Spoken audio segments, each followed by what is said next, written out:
municipality leveraged a mix of conventional and nature-based solutions such as dams, wetlands, rehabilitation, water reuse, and rainwater harvesting, and technologies. And what lessons can other municipalities draw from your example? Sorry, it's a convoluted question. It's no problem. Honorable Panel Chairperson, thank you very much. Mossel Bay Municipality will ensure continuity and reliability of water services through an integrated approach which consists of a mixture of adequate spare capacity. So we purify water 56 megaliters per day. That's drinkable water, and we use at this stage 26 megaliters per day. That means we've got a spare capacity of 50%. And like I said, it's quite important that no one in Mossel Bay have to buy water, bottled water. It's clean water that's drinkable. Then we've also got a proper policy where we supply households, each and every household, with 6 kiloliters of water for each and every month for free. And then in terms, just back to infrastructure, secondly, we do long-term infrastructure planning, and thirdly, we continuously do maintenance, and for that, obviously, it goes hand in hand with budgetary discipline. As a politician, it's very nice to build and open stuff that people can see, but unfortunately it's not that nice to spend money on stuff you can't see as a politician. So it's not the populist thing to do, but it's the right thing to do, to invest your budget into the sustainable service delivery.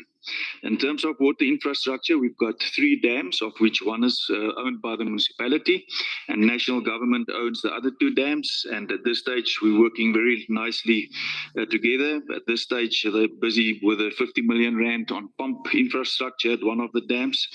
Then secondly, we also concentrate on our water distribution networks. We know that in many cities, a lot of water gets wasted due to water leaks.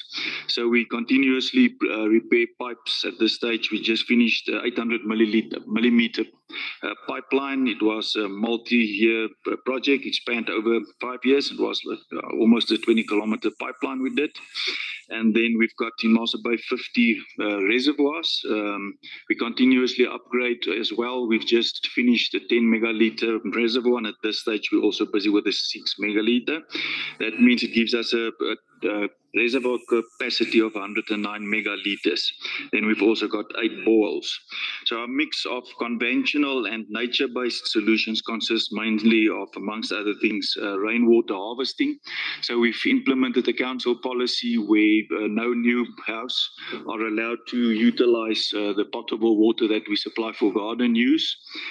Each and every new dwelling and infrastructure, residential infrastructure, need to implement their own system, rainwater catchment tanks and so on, and that need to be utilized for gardening.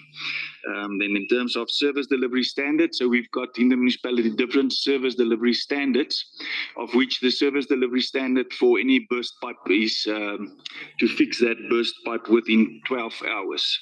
And that means that we basically 95% of any burst pipes being fixed in 12 hours.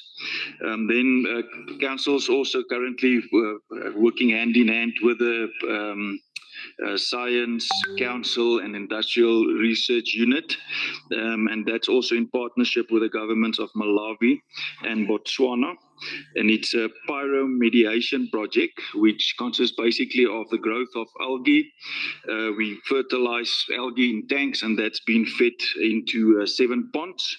And the 7 ponds with bioreactors then lastly it goes through a reed system.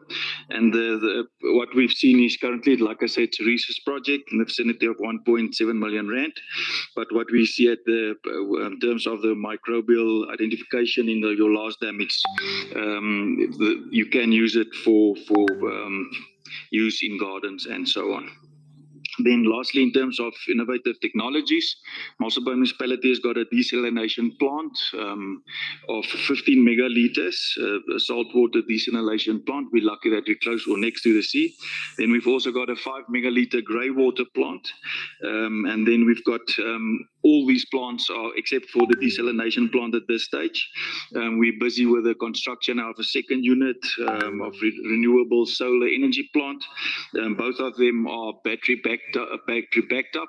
And as you know, South Africa at the stage went through a load shedding crisis. At this stage, luckily it's sorted, but all our bulk infrastructure can thus be off grid for a 6-hour outage, and we will still have water and storage services. And then lastly is pipe cracking that we implement, and pipe cracking is basically the implementation of new pipes. You use your old pipelines, and then with appropriate technology, you implement new pipes that's installed inside the old piping system, which is also quite innovative and new technology. Thank you, Chairperson.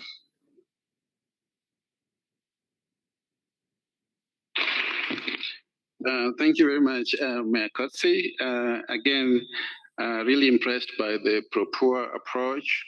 Actually, I think there are real lessons in the mix of approaches you are taking to address the problem. So conventional solutions, nature-based solutions, and technological innovations. I think a lot to learn from there, and I'm sure colleagues will be reaching out.